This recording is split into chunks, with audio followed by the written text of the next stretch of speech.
Alhamdulillahi wahdah. Summassalatu wassalamu ala taha rasulillah.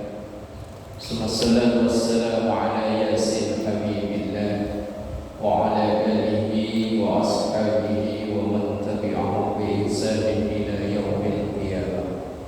Subhanaka la ilma lana illa ma 'allamtana innaka antal alimul hakim. Rabbi shrah li sadri wa yassir li amri wahlul 'uqdatam min lisani yafqahu qawli waj'alni waziran min ahli. Amma ba'd. Hadratul ulama wal ulama wa hadratul jamaah musallal muhajirin, semoga kita semua diberkahi, diridhoi dan dikaruniai sehat afiat, panjang umur dalam taat ibadah kepada Allah Subhanahu wa taala. Alhamdulillahirabbil alamin, memuji dan bersyukur kepada Allah, bersalawat kepada Rasulullah. Allahumma shalli ala sayyidina Muhammad. Dan mari kita awali ngaji malam ini mendoakan kedua orang tua kita, guru-guru kita, para pendahulu kita, semua orang yang berjasa berbuat baik kepada kita, terkhusus yang memperjuangkan berdirinya musalla dan majelis ta'lim al-muhajirin ini. Kita doakan anak cucu keturunan kita semua dijadikan salih salihah, keluarga sakinah mawaddah warahmah, rezeki yang halal dan barakah. Kita doakan apabila ada yang sakit, mungkin keluarga kita dimanapun berada, atau jamaah kita atau tetangga kita, khusus yang tinggal di perumahan Pilia ini, yang sakit kita doakan semoga segera diangkat penyakitnya, dikaruniai sehat afiat. Ala hadziniyah wa ila hadratin nabiyil mustafa Muhammadin sallallahu alaihi wasallam. Syai'unillahi amrul al-fatihah. A'udzu billahi minasy syaithanir rajim. Bismillahirrahmanirrahim. Alhamdulillahi rabbil alamin arrahmanir rahim maliki yaumiddin. Iyyaka na'budu wa iyyaka nasta'in. Ihdinas siratal mustaqim. Siratal ladzina an'amta 'alaihim ghairil maghdubi 'alaihim waladdallin. Amin. Bismillahirrahmanirrahim. Sedikit mengulang ngaji kita pada pertemuan yang lalu, yaitu tentang faslun fi sujudis sahwi, pasal yang membahas tentang sujud sahwi, bahwa sujud yang disyariatkan atau yang diperbolehkan dalam syariat agama kita itu yang pertama adalah sujud sholat, yang kedua sujud tilawah, yaitu sujud karena ada bacaan-bacaan tertentu dalam Al-Quran atau biasa disebut dengan sajdah. Kemudian yang ketiga sujud sahwi, yang insya Allah nanti kita bahas. Sedang yang keempat namanya sujud syukur, yaitu sujud yang dilakukan oleh seseorang ketika ia menerima anugerah dari Allah, kenikmatan dari Allah sebagai bentuk syukur, salah satunya dengan sujud syukur. Dari keempat sujud ini syarat dan ketentuan berlaku, alias hampir sama syarat ketentuannya di antara keempat sujud ini. Di antaranya yaitu dengan meletakkan 7 anggota badan kita ke masjid atau ke lantai tempat sujud, yaitu wajah, kedua telapak tangan, kemudian lutut, jempol, kemudian kedua ujung kaki. Kemudian yang bagian wajah dalam mazhab Syafi'i ini kening, jidat, gatuk, enggak boleh terhalang oleh apapun, harus langsung nempel ke masjid, ke tempat sujud. Maka ketika pakai peci, nah kalau ngaji mau foto ya begini ya Kak, nutup gatuk. Tapi kalau mau sholat ya agak ditarik, ini biar Mas ini kening ini langsung nempel ke tempat sujud. Kemudian yang perlu kita hati-hati, yang kita pakai sorban. Jangan sampai sorban atau apapun yang kita pakai ini ketika kita turun sujud jatuh terlebih dahulu ke tempat sujud. Misalnya tempat sujud ke sini, kemudian sorban yang kita pakai, yang kita kalungkan di leher kita ternyata jatuh duluan ke ini calon tempat sujud ini, maka harus kita pinggirkan. Karena sesuatu yang bergerak ketika kita bergerak, sesuatu yang ikut bergerak ketika bergerak itu tidak boleh menghalangi antara menempelnya jidat ini ke tempat sujud. Semisal tadi itu sorban atau mungkin pakaian yang gombrang, entah gamis, entah jubah, entah apa, ketika itu jatuh ke tempat sujud maka kita tarik, jangan sampai menghalangi. Kecuali kalau kita bawa sajadah, kita bawa sorban, memang kita taruh duluan, berarti itu tidak nempel di badan kita, berarti itu tidak ikut bergerak ketika kita bergerak, maka enggak apa-apa. Tapi kalau sesuatu yang ketika kita bergerak kok ikut bergerak, maka jangan sampai itu jatuh duluan ke tempat sujud. Atau misalnya ini kabel mic lagi mami kan ya, kadang jatuh duluan ke ini ya, kita pinggirin dulu, jangan sampai ini ada selai pun yang menghalangi antara jidat ini dengan tempat sujud.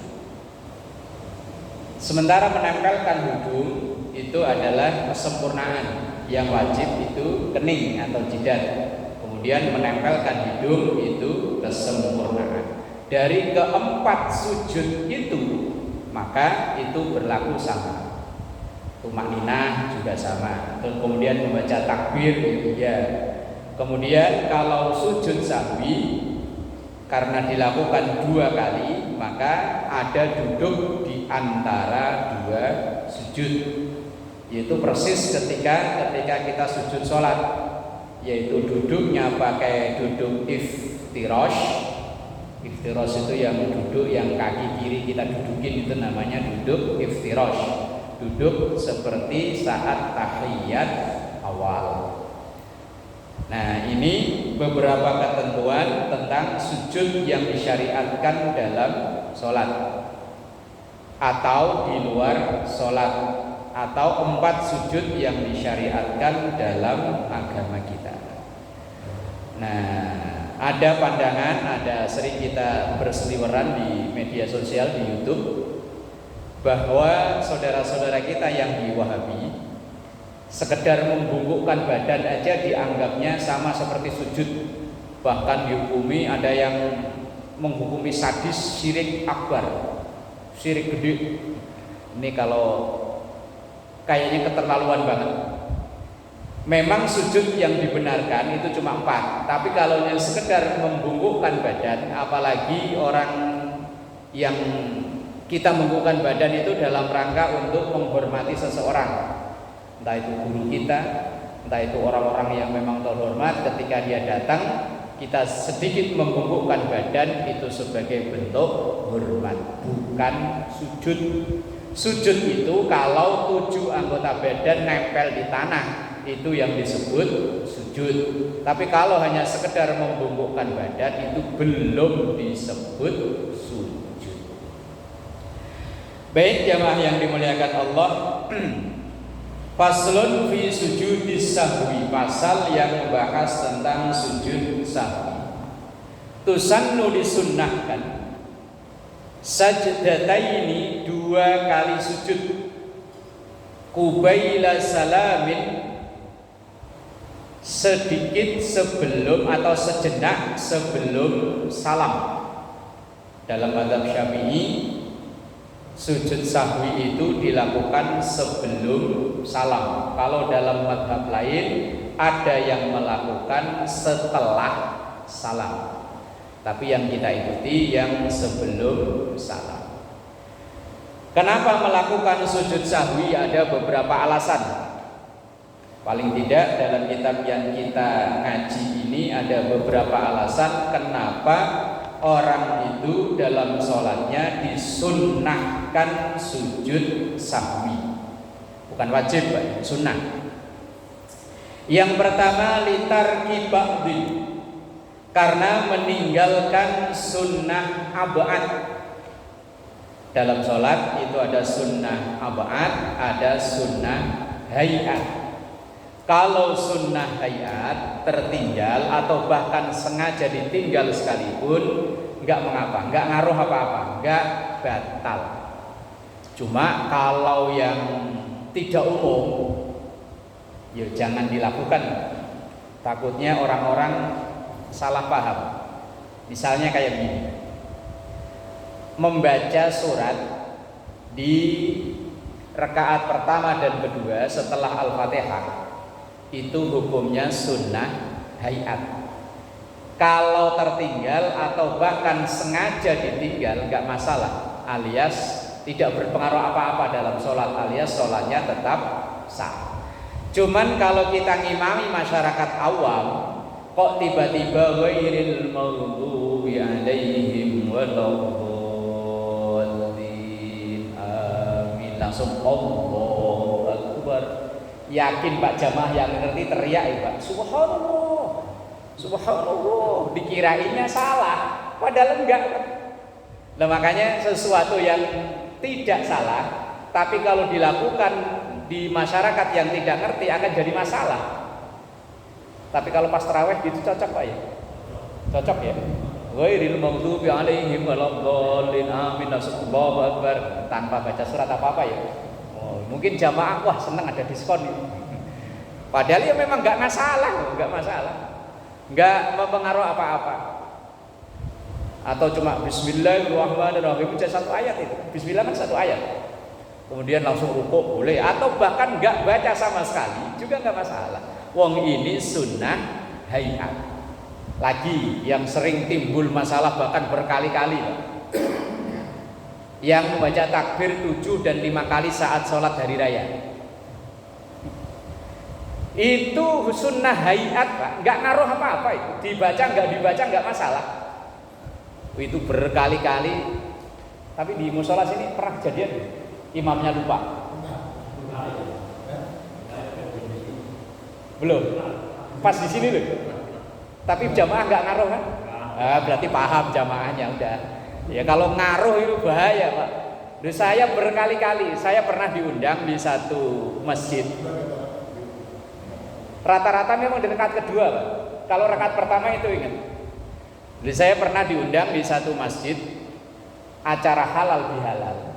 Cuma panitianya itu minta Pak nanti temanya bahas tentang sholat id. Seumur-umur saya megangin mic sama Mbak Dwi ini. Halal bihalal biasanya temanya ya persaudaraan, silaturahmi, minta maaf kan gitu. Lah ini temanya minta bahas sholat id. Karena memang ada kejadian waktu sholat id geger. Rakaat pertama baca itu takbir yang 7. Cuman rakaat yang kedua lupa. Sama ya. Wah itu jamaahnya protes gak karuan Pak. Yang subhanallah. Akhirnya selesai sholat id itu ustadznya langsung di apa ya kayak sidang skripsi loh. Dia dapat langsung ini. Kalau ketuanya paham Pak, pengurus-pengurusnya paham, jamaah awamnya loh nggak paham. Pokoknya sholat ini nggak sah, harus diulang. Ngelawan orang awam yang pokoknya itu kan repot. Pokoknya ini harus diulang, pokoknya ini nggak sah. Wah, orang nggak ngerti hukum kok pokoknya nggak sah. Akhirnya ya wes sekarang udah selesai, dianggap selesai lah oleh pengurus masjid. Ternyata enggak. Akhirnya kemudian ketika ngadain halal bihalal, saya disuruh ceramah. Temanya ya tentang itu. Begitu saya jelaskan, paham Pak, paham. Ada tanya jawab, ada yang tanya, nggak ada. Begitu saya pulang di parkiran Pak, disamperin. Pak Ustadz, iya sih, sah, cuman kan nggak komplit. Lah emang mau makan Indomie apa pakai komplit-komplitan? Lah kalau kurang puas ya ntar sholat lagi, wong ini sunnah ini ntar bentar lagi Idul Adha. Ya Allah, Yang lebih serem lagi itu kejadian di Kampung Beting, belakang Islamiknya, Kampung Beting namanya ya. Nah, iya belakangnya loh, Tanah Merah atau Kampung Beting sih nyebutnya di situ. Kebetulan ketua masjidnya itu teman akrab saya. Nah pas Covid 2020, 2022 kalau nggak salah itu kejadian. Lang khotibnya orang luar, yang imamnya orang asli situ. Rakaat pertama ingat, rakaat kedua lupa. Lah jamaah yang paling belakang ini orang yang semangat ibadahnya bagus, cuman ya sayang tadi ilmunya kurang. Ketika imamnya lupa takbir yang 5 kali di rakaat kedua ini subhanallah, subhanallah. Lah imam karena merasa ini sunnah hayat, nggak perlu diulang lagi, lanjut terus. Yang ini karena peringatannya nggak digubris, ngambek. Bukan begitu sholat. Begitu imamnya assalamualaikum, assalamualaikum, langsung ditunjuk imamnya. Dasar imam goblok. Wah, imamnya nggak terima, akhirnya berdiri. Ini berdiri, hampir smackdown tonjok-tonjokan gitu. Akhirnya sama jamaah yang lain ini 2 orang digotong dibawa keluar. Lah yang khotib karena orang luar kan bingung. Ini jadi khotbah kok enggak, malah berantem duluan. Kata mursalin ya usah Ustaz bubat. Lah itu masalah katanya sampai berhari-hari gara-gara semangat ibadahnya bagus, ilmunya kurang. Merasa kalau sholat id membaca takbir 7 dan 5 itu wajib, rukun, bukan rukun. Pikirannya kalau nggak baca itu nggak sah. Dan ini kejadian berkali-kali Pak. Cerita dari teman-teman itu lucu-lucu. Pernah kejadian di Sunter Agung. Yang lucu ya imamnya juga sebelum sholat dia ngumumin, jamaah Bapak Ibu ini sholat id nanti pertama takbir 7 kali, kedua takbir 5 kali. Habis ngumumin begitu dia sendiri lupa. Lah jamaahnya kan di belakang ya ketawa ya enggak. Lah dia yang ngumumin dia sendiri lupa. Wes. Tapi kalau yang ilmunya paham, enggak masalah. Wong ini hukumnya hayat. Dan ini terjadi sering banget.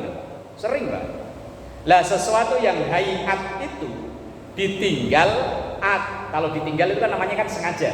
Kalau apapun tertinggal enggak masalah. Enggak perlu sujud sawi, enggak pada konsekuensi apa-apa, enggak ada resiko apa-apa, selanjutnya. Lah sementara kalau sunnah abad, sunnahnya kalau tertinggal diganti dengan sujud sahwi. Lah sunnah abad dalam sholat itu apa saja? Yang wal musamma ab'adun huwa samaniyatun. Yang disebut dengan sunnah ab'ad, ini Imam Nawawi Banten dalam kitab Nihayatul Zain ini menulis ada 8 ini kalau tertinggal sunnahnya, itu pun sunnah Pak, bukan rukun, bukan wajib, diganti dengan sujud syahwi. Yang pertama yaitu tasyahhudun awwalun, tahiyat awal. Tahiyat awal itu termasuk sunnah abad. Yang kedua wasani qu'uduhu, yang kedua duduknya. Umpama sholat maghrib, aturan rakaat kedua dia tahiyat awal kok tidak langsung berdiri. Kalau nanti ingat diganti sujud sahwi. Atau duduknya ingat, ya duduk tapi bacaannya lupa.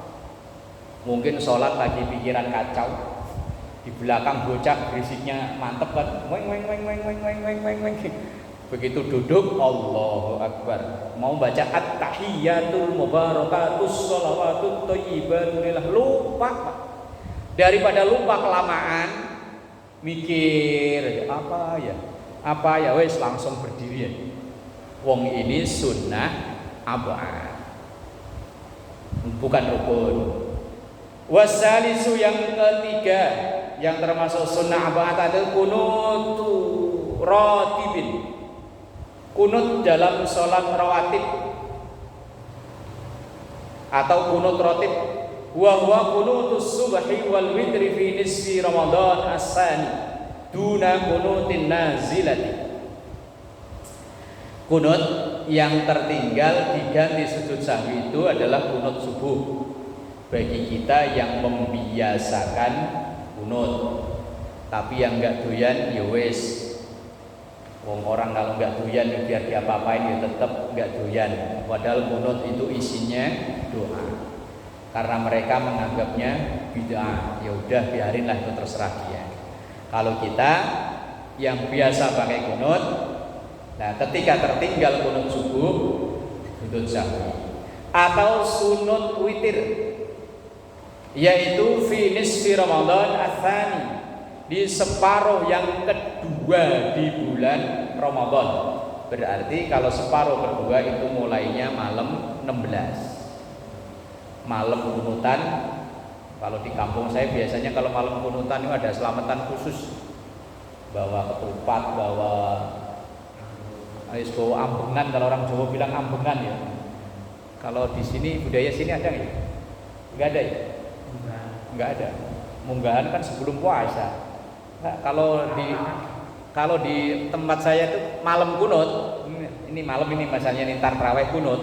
Nah itu biasanya ada yang bawa ketupat, ada yang bawa pokoknya ada selamatan lah. Budaya itu Pak, bukan ajaran agama. Budaya mau diadain ya monggo, enggak ya ora apa-apa.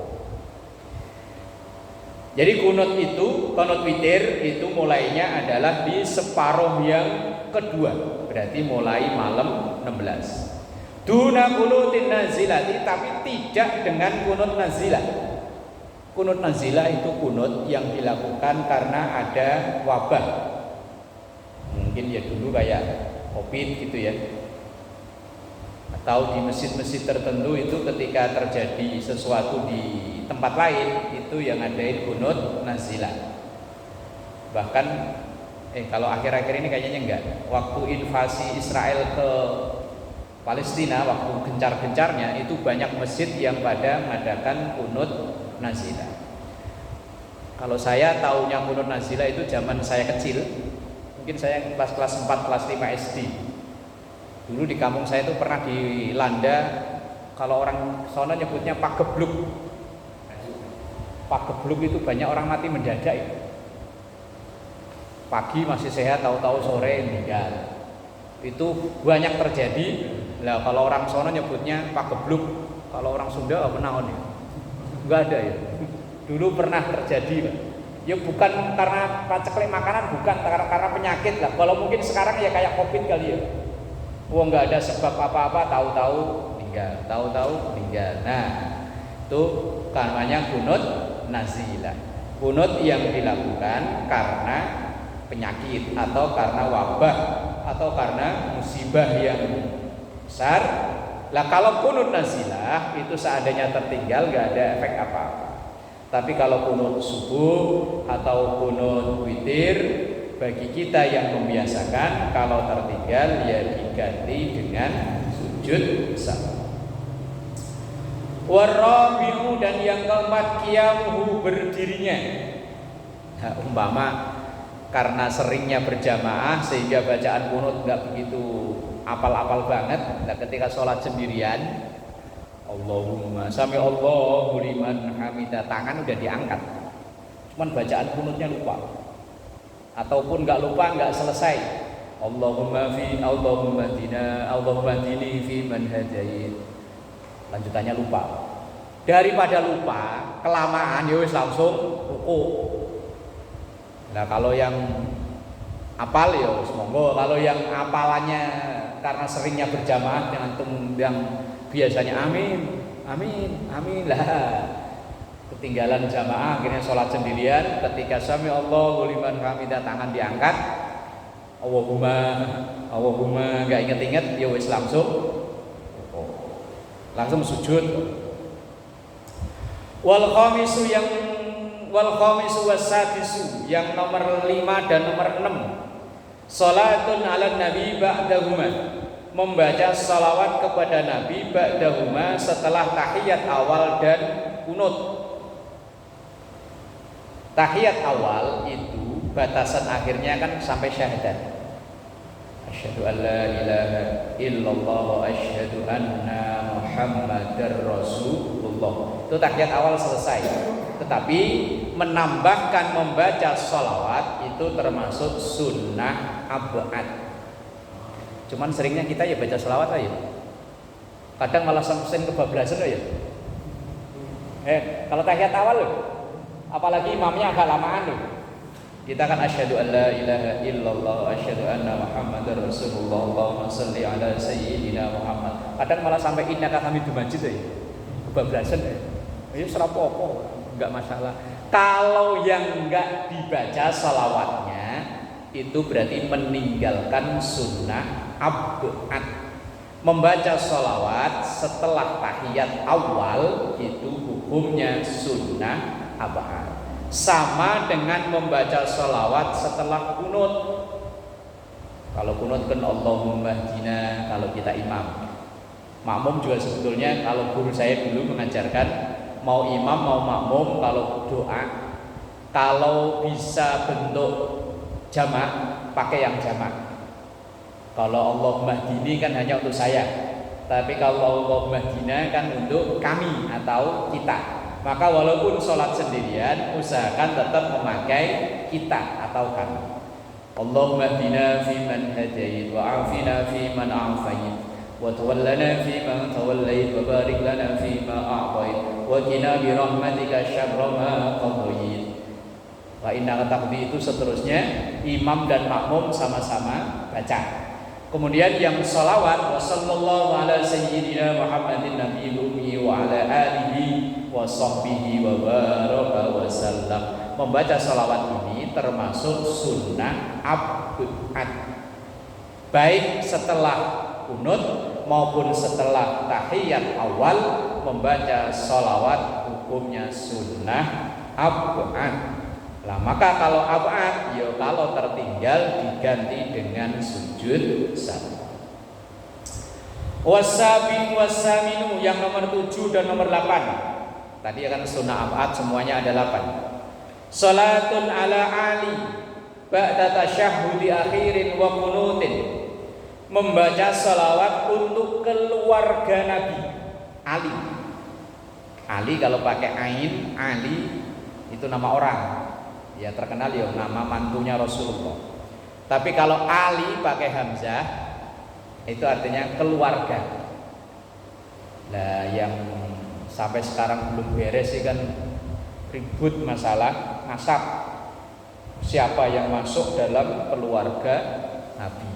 Kalau saya beberapa kali ditanya orang, Pak, kalau Bapak pandangan Bapak masalah nasab gimana? Kalau saya pribadi mau keturunan siapa, kalau memang dia orang terhormat ya wajib kita hormati. Jangankan orang terhormat, orang yang kalau makalahnya Syekh Abdul Qadir Al-Jailani dalam kitab Nasaihul Ibad itu kita diperintahkan untuk menghormat walaupun sampai ke orang yang ahli maksiat sekalipun. Menghormatnya dengan cara husnudon, dengan berprasangka baik. Dalam makalah itu dikatakan begini, kalau kita bertemu dengan orang yang lebih tua, maka hormatilah dengan berhusnudon, ibadahnya lebih banyak daripada kita. Kalau kita berjumpa dengan orang yang lebih muda dari kita menghormatinya dengan berhusnudon, dosanya lebih sedikit daripada kita. Bertemu dengan anak kecil yang tingkahnya kayak begitu itu kalau sholat bikin berisik, tetap berhusnud, menghormati dengan berhusnudon bahwa dia belum punya dosa. Bahkan ketemu orang yang ahli maksiat sekalipun kita menghormatinya dengan berhusnudon, siapa tahu besok dia taubat dan ibadahnya lebih bagus daripada kita. Sampai ketemu dengan orang kafir sekalipun suruh menghormat dengan cara berhusnudon, siapa tahu besok mu'alaf, setelah mu'alaf ibadahnya lebih mantap daripada kita. Maka saya kalau ditanya tentang masalah nasab, mau keturunan siapapun, semua orang wajib untuk dihormati. Cara menghormatinya kan masing-masing kita punya cara. Lah kalau sampai yang berlebihan disuruh ngapa-ngapain nurut, nah itu kan hulu namanya. Hulu dulu itu apa ya? Cinta buta. Pokoknya apa yang dikatakan dia pokoknya benar semua, nggak bisa.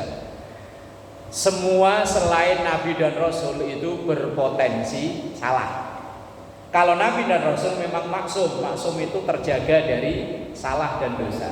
Selain Nabi dan Rasul semuanya manusia di muka bumi ini al-insan mahallul khata' wan nisyan, berpotensi untuk salah. Kalau memang dia tindak lakunya atau ucapannya kok menyelisihi hukum yang ada, ya siapapun dia, keturunan siapapun, dari manapun, kalangan apapun, kalau salah ya tetap salah. Kita nggak boleh fanatik buta kecuali pada memang Rasulullah Shallallahu Alaihi Wasallam.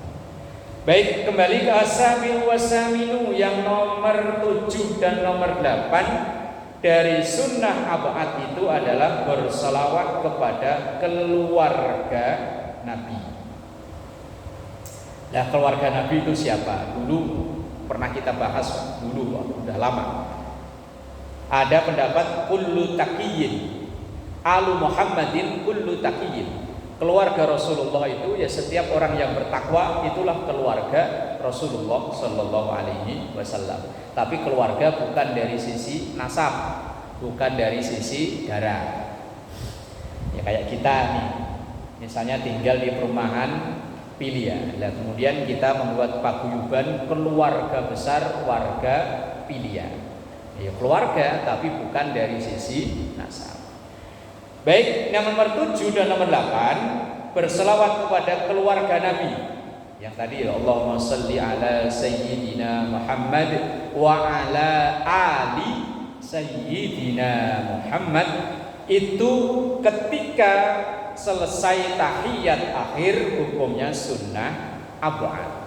Yang rukun itu selawat kepada Rasulnya. Tapi kalau ada keluarganya itu termasuk sunnah ab'ad dalam tahiyat akhir.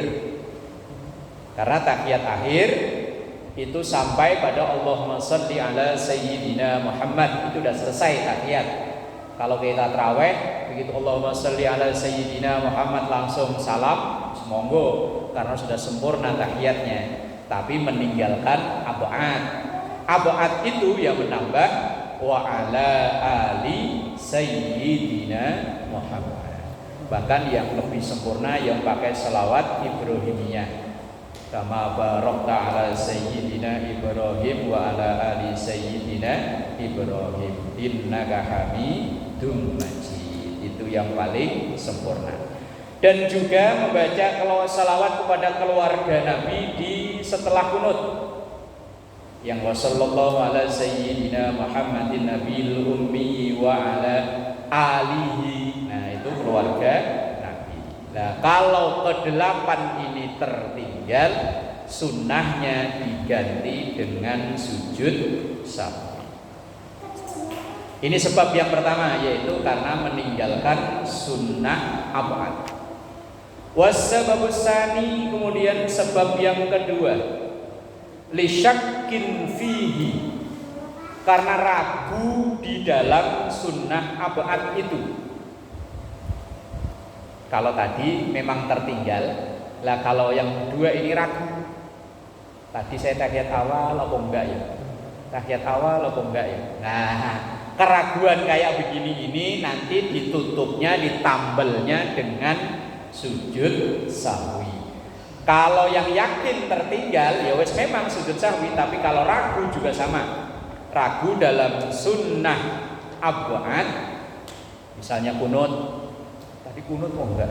Kunut kok enggak? Nah wes ganti dengan sujud sahwi. Walau nasiya ba'dun wa talabbasa bi fardin fa in ada batalat la jahilan lakin yasjudu.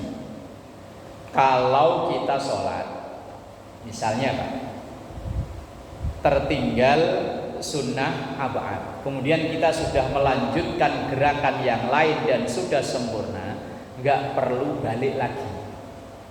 Misalnya begini, kita kunut, sami Allahu liman hamidah rabbana walakal hamdu dan seterusnya.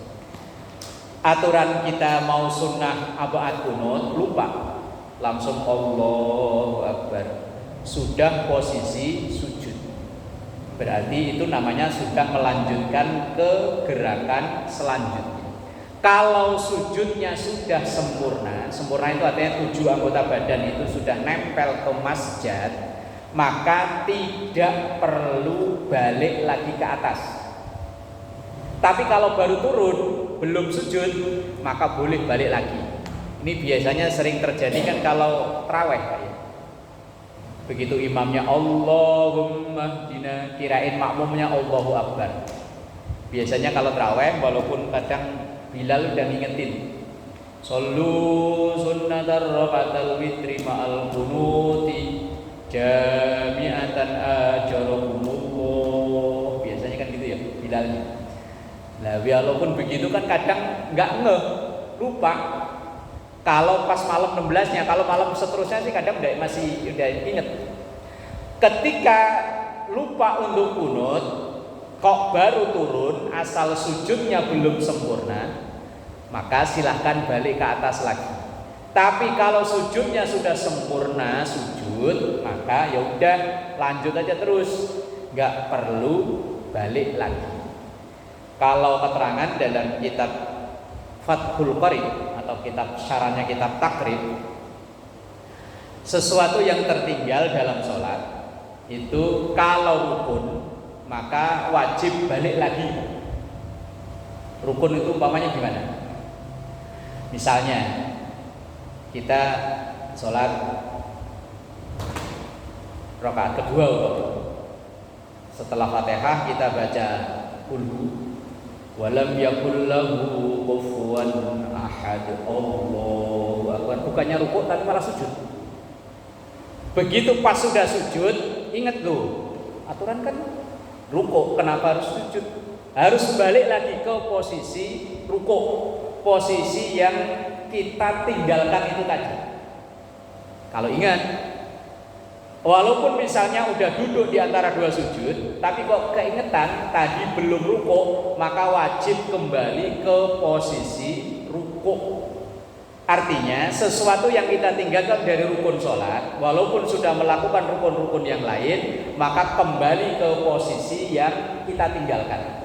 Kalau itu rukun, berbeda kalau sunnah. Kalau sunnah, kalau sudah berlanjut ke posisi berikutnya, apalagi itu posisi rukun, maka nggak perlu kembali. Wes lanjut aja terus.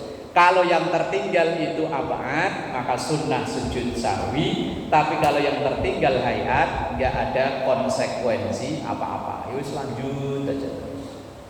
Nah itu kalau ada yang tertinggal. Nah di sini dikatakan walau nasiya ba'dun wa talabbasa bi fardin fa in ada batalat. Kalau orang tertinggal sunnah abad kok sudah dilanjutkan dengan rukun lain, kemudian dia kembali ke abadnya itu, maka batalat, sholatnya malah batal. Tapi kalau la jahilan, orangnya tidak tahu, dia nggak tahu caranya maksudnya, yos nggak apa-apa. Tapi kalau yang tahu dan menyengaja itu yang membatalkan sholat. La jahilan, tapi tidak berlaku untuk orang yang jahil, orang yang nggak tahu. Lakin akan tetapi yasjudu, orang tersebut ya sujud sahwi. Wala ma'muman bal alaihi audun. Begitupun tidak berlaku untuk makmum. Nah ini kadang yang sering terjadi itu lupa kunut, begitu udah sujud malah balik lagi. Nah maka itu batal sholatnya kalau sujudnya sudah sempurna. Sama kayak lagi misalnya Pak, ini biasanya korbannya ya di masjid atau musola yang jamaah paling belakang. Ketika sujud dikirainnya udah bangun. Begitu dia bangun, ternyata imamnya masih sujud. Nah ini karena ini pernah terjadi di musola saya. tarawih pertama biasanya jamaahnya kan sampai ke belakang-belakang. Kebetulan ininya mati. Hari pertama tarawih itu mic untuk imam mati. Jadi makmum yang di belakang tuh nggak kedengar suara imam. Dia lagi sujud, makmum lagi sujud begini. Dikirainya imamnya sudah bangun. Kemudian dia bangun. Begitu dia bangun duduk, ternyata imamnya masih sujud. Lah kalau seperti ini jangan sujud lagi. Lah terus ya udah duduk aja nungguin imamnya bangun. Lah kadang kan bagi yang nggak tahu, begitu dia bangun, palanya nongol begini kok ngelihat imamnya masih sujud, biasanya kan pada sujud lagi kan. Nah ini yang nggak boleh, Pak. Karena kalau dia sujud lagi berarti seakan-akan menambah sujud lagi, nanti sujudnya jadi 3. Lah menambah secara sengaja rukun sholat itu termasuk membatalkan sholat.